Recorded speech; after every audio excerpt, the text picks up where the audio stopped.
আজকের ভিডিওতে থাকছে আমি বাসায় খুব সহজে কিভাবে চিকেন বল বানিয়ে খাই।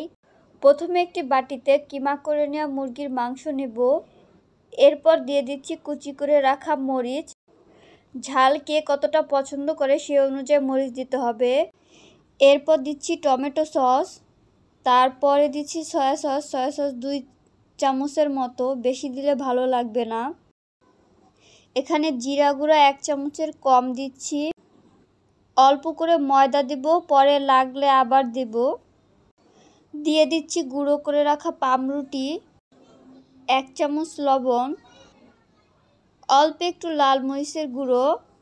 এরপর সব একসাথে ভালো করে আস্তে আস্তে মেখে নিব। মাখানোর সময় যদি বেশি অতিরিক্ত নরম মনে হয় তাহলে পামরুটির গুঁড়ো অল্প অল্প করে দিয়ে আরও ভালো করে মাখিয়ে নিব। ভালো করে সব একসাথে মাখানো হয়ে গেলে এরপর অল্প অল্প করে বল বানিয়ে নেব। এ সময় অবশ্যই হাতে একটু সরষের তেল বা সয়াবিন তেল মেখে নেবেন, তাহলে বল বানাতে সুবিধা হবে। একে একে সবগুলো একই সাইজ করে আমি বানিয়ে নিয়েছি এখানে।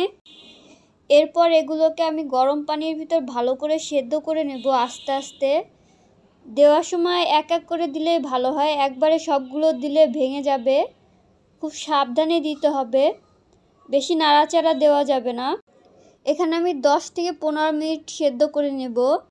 এখানে অনেকেই বলতে পারে মাংসের কিমা কিভাবে করেছিলাম। আমি মুরগির বুকের মাংসটা নিয়েছি। এরপরে মাংসগুলোকে ভালো করে ধুয়ে কুচি করে কেটে নিয়ে তারপরে ব্লেন্ডারে আমি ভালো করে ব্লেন্ড করে নিয়েছিলাম।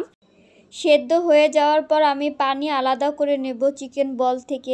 এরপর একটি ফ্রাই প্যানে আমি অল্প পরিমাণে তেল দিয়ে এক এক করে ছেড়ে দেব তেলের ভিতরে চিকেন বলগুলো। এরপর আস্তে আস্তে নাড়তে থাকবো, কালার চেঞ্জ না হয়। এই চিকেন বলের ভিতরে আমি যে পামরুটিটা ব্যবহার করেছি সেটাও আমি ব্লেন্ডারে ব্লেন্ড করে নিয়েছি।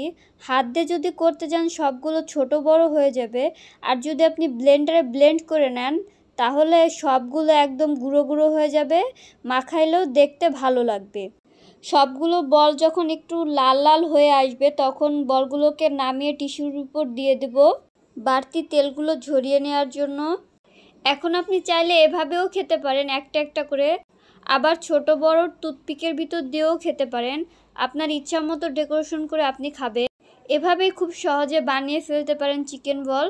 সবাই ভালো থাকবেন। আল্লাহ হাফেজ।